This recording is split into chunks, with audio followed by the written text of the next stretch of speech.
Andhra Pradesh assembly సమావేశాల్లో మూడో రోజులో అసెంబ్లీ సమావేశాల్లో భాగంగా రాజానగరం నియోజకవర్గమైన మొట్టమొదటిసారిగా గెలిచిన రాజానగరం ఎమ్మెల్యే అయిన బొత్తుల బలరామకృష్ణ గారు మన అసెంబ్లీ సమావేశాల్లో ఏం మాట్లాడుతున్నారు ఒకసారి విందాం.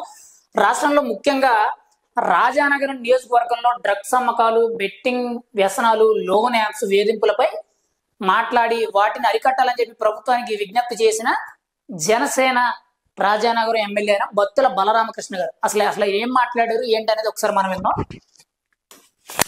బలరామకృష్ణ గారు, అధ్యక్ష ధన్యవాదాలు.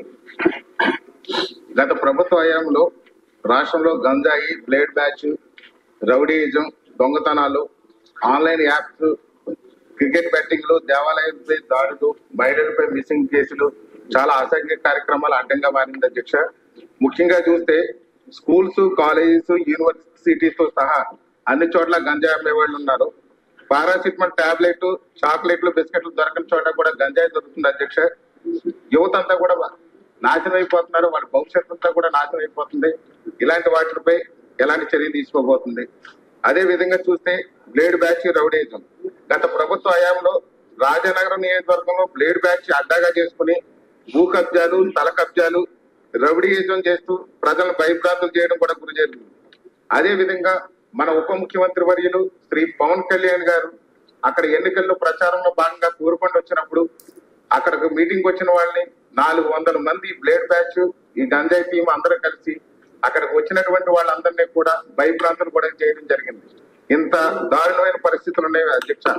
అదే విధంగా చూస్తే ఈ మధ్యలో బంగారం దొంగతనాలు, ఎలక్ట్రిసిటీ ట్రాన్స్ఫార్మర్స్ కూడా పొలాల్లో రైతుల మోటార్లు, లిఫ్ట్ ఇరిగేషన్ సంబంధించిన మోటార్లు కూడా దొంగతనాలు గురవుతున్నాయి అధ్యక్ష. అదే విధంగా చూస్తే ఆన్లైన్ లోన్ యాప్స్ ద్వారా యువతను అట్రాక్ట్ చేసి వాళ్ళకి లోన్స్ ఇస్తున్నారు, భయంకరమైన వడ్డీలతో వేధిస్తున్నారు. కొంతమంది అయితే డబ్బులు కట్టలేక ఆ వేధింపులకు గురయ్యి ఆత్మహత్యలు కూడా పాల్పడుతున్నటువంటి పరిస్థితులు ఉన్నాయి అధ్యక్ష.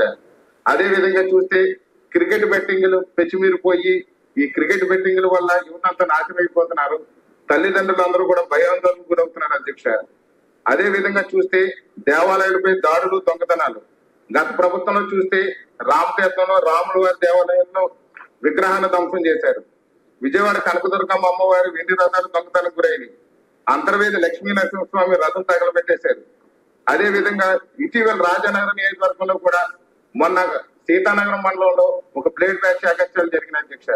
అదే విధంగా మొన్న బొబ్బులెంకలో కూడా ఇదే విధంగా బ్లేడ్ బ్యాచ్ ఆగడాలు బాగా జరుగుతున్నాయి అధ్యక్ష. రీసెంట్ గా చూస్తే ఊరుకొండ లక్ష్మీ నరసింహస్వామి దేవస్థానంలో కూడా ఉండీలు పగలగొట్టి దోచుకెళ్లిపోయారు అధ్యక్ష. అదే విధంగా గత ప్రభుత్వంలో వేలాది మంది అమ్మాయిలు మిస్సింగ్ అయ్యారు అధ్యక్ష. ఇప్పటికీ కూడా ఆచూకీ దొరకట్లేదు. ఇలాంటి నేరాలపై మన ప్రభుత్వం ఎలాంటి చర్యలు తీసుకోబోతుంది అనేది నా ప్రశ్న అధ్యక్ష. ధన్యవాదాలు. రైట్, విన్నారు కదా రాజానగరం ఎమ్మెల్యే అయిన బొత్తుల బలరామకృష్ణ గారు మాట్లాడుతూ మెయిన్ గా అక్కడ చెప్పిన విషయం ఏంటంటే డ్రగ్స్ కు బానిస అయిపోతున్నారు, గంజాయికి బానిస అయిపోయారు. యాక్చువల్లీ ఒక ఊళ్ళో ఆ చిన్న చిన్న టాబ్లెట్లు, చాక్లెట్లు దొరకని చోట కూడా గంజాయి దొరుకుతుందంటే ఎంత లెవెల్లో గంజాయి జరిగింది, ఎంత లెవెల్లో గంజాయి దొరుకుతుంది. యాక్చువల్లీ మనం చూసుకుంటే రాజానగరం నియోజకవర్గం అనేది అటవీ ప్రాంతానికి దగ్గరగా ఉంటుంది. ఇక్కడ అంటే మనం రాజమండ్రి నుంచి మారేడుమిల్లి వెళ్ళే దారిలో రాజానగరం, కోరుకొండ అదంతా ఒక ఫారెస్ట్ ఏరియాలో ఉంటుంది. ఎయిర్పోర్ట్ దాటిన కాడి నుంచి రాజానగరం వస్తుంది.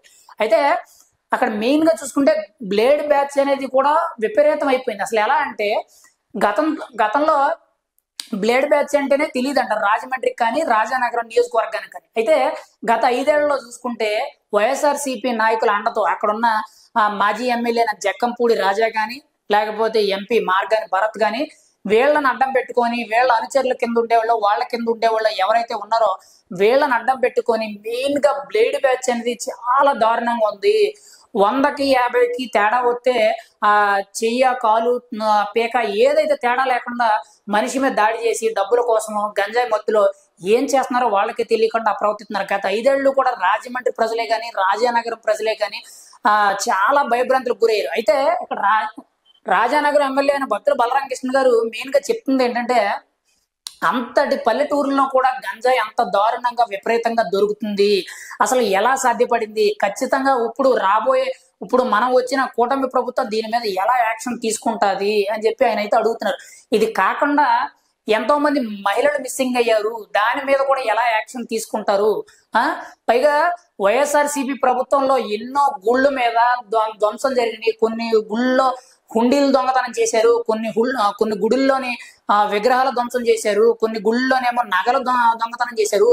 మెయిన్ గా మనం చూసుకుంటే అంతర్వేది స్వామి నరసింహస్వామి రథం ఉంది కదండి, ఆ రథాన్ని తగలబెట్టడం, మళ్ళీ అదేదో షార్ట్ సర్క్యూట్ అయింది అని చెప్పి ఏదో అబద్ధాలు కట్టుకథలు చెప్పడం, ఇలాంటివి ఆంధ్రప్రదేశ్ లో ఈ 5 ఏళ్లలో ఇప్పుడు 2019 నుంచి 24 వరకు ఏదైతే వైఎస్ఆర్సీపీ ప్రభుత్వం ఏదైతే ఉందో, ప్రభుత్వంలో జరగని అవినీతి, డ్రగ్సే గాని, గంజాయే గాని, బ్లేడ్ బ్యాచే గాని, ఇలాంటి భూ ఆక్రమణలే గాని, లేకపోతే దేవాలయాల మీద దాడులే గాని, లేకపోతే మహిళల మీద అత్యాచారాలే గాని, లేకపోతే కిడ్నాప్లే గాని, చాలా విపరీతమైన దారుణాలు అయితే జరిగినాయి. ఖచ్చితంగా ఇప్పుడు వచ్చిన కూటమి ప్రభుత్వం అయితే ఏ విధంగా యాక్షన్ తీసుకుంటుంది, ఖచ్చితంగా యాక్షన్ తీసుకోవాలి అని చెప్పి బొత్తుల బలరామకృష్ణ గారు, మన రాజానగరం ఎమ్మెల్యే అయిన బొత్తుల బలరామకృష్ణ గారు అయితే ప్రభుత్వాన్ని అయితే అధికారులను అడగడం అయితే జరిగింది అసెంబ్లీలో. ఖచ్చితంగా దీని మీద రాబోయే రోజుల్లో ఇప్పుడు ఏవైతే ఈ సమస్యలు ఏవైతే చెప్పారో, మెయిన్ గా గంజాయి, డ్రగ్స్, ఈ బ్లేడ్ బ్యాచ్ ఏదైతే ఉందో, వీటిని అరికడితే, ఈ మూడిట్లని అరికడితే